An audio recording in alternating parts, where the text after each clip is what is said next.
கர்த்தருக்கு ஸ்தோத்திரம். யெகோவா ஈரே பிரேட்டின் சேனலுக்கு உங்களை வெல்கம் பண்ணுறேன். பிரியமானவர்களே, நாம் இப்பொழுது பார்க்கவிருக்கிற வேத பகுதி எரேமியா 1:5. நான் உன்னை தாயின் வயிற்றில் உருவாக்கும் முன்னே உன்னை அறிந்தேன். பிரியமானவர்களே, இந்த வசனம் எரேமியா தீர்க்கதரிசியின் மூலம் ஆண்டவர் சொல்கிற வார்த்தை இது. இந்த உலகத்தில் ஒவ்வொரு நாளும் எத்தனையோ குழந்தை பிறப்பு நிகழுது. அதை பார்க்கும்போது நாம் எப்போவாவது சிந்திச்சிருக்கோமா? இதே மாதிரி தானே நாமும் ஒரு நாள் பிறந்திருப்போம். யோசிச்சு பாருங்க, ஆண்டவர் நம்மை எப்படி அணுவா அழகாக வடிவமைச்சிருக்காங்க. ஒருவேளை நாம் பிறக்கும்போது ஏதாவது ஒரு குறைவோடு நாம் பிறந்திருந்தா நாம் எவ்வளோ வேதனை வலி அனுபவிச்சிருப்போம். நமது உடலில் எவ்வளோ குட்டி குட்டி பாகங்கள், எவ்வளோ உறுப்புகள் இருக்குது. அதில் ஏதாவது ஒன்று குறைவாக அல்லது மைனஸாக நம்ம பிறந்திருந்தா நம்ம நிலைமை என்ன இருக்கும்? ஆனால் ஆண்டவர் நம்மை அப்படி ஒப்பு கொடுக்கல தானே.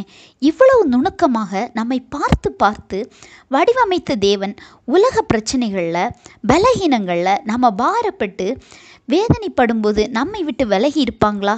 கண்டிப்பாக இல்லை.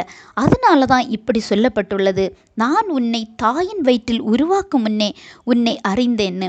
இவ்வளவு அன்பு கூறுகிற தேவன் நம்மை எந்த காரியங்களையும், பிரச்சனைகளையும், பலகீனங்களையும் அப்படியே விட்டுவிட மாட்டாங்க. நாம் பிறக்கும்போது நமக்கான வாக்குத்தத்தத்தை நமக்கு ஆண்டவர் முடிவு பண்ணிடுவாங்க.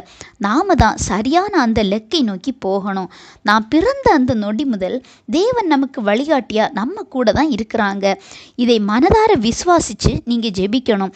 அப்பா, நான் உன்னை தாயின் வயிற்றில் உருவாக்கும் முன்னே அறிந்தேன்னு சொல்கிறீங்களே, அப்போது எனது எல்லா காரியங்களும் உங்களுக்கு தெரியும்.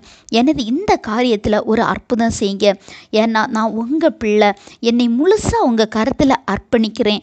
எனக்கு இன்றைக்கு ஒரு புதிய வழியை தரங்கன்னு கேளுங்க. கண்டிப்பாக ஆண்டவர் அற்புதம் செய்வார். ஏன்னா அவர் நம்மை உருவாக்கும் முன்னே அறிந்த தேவன், நம்மை நேசிக்கிறவர்.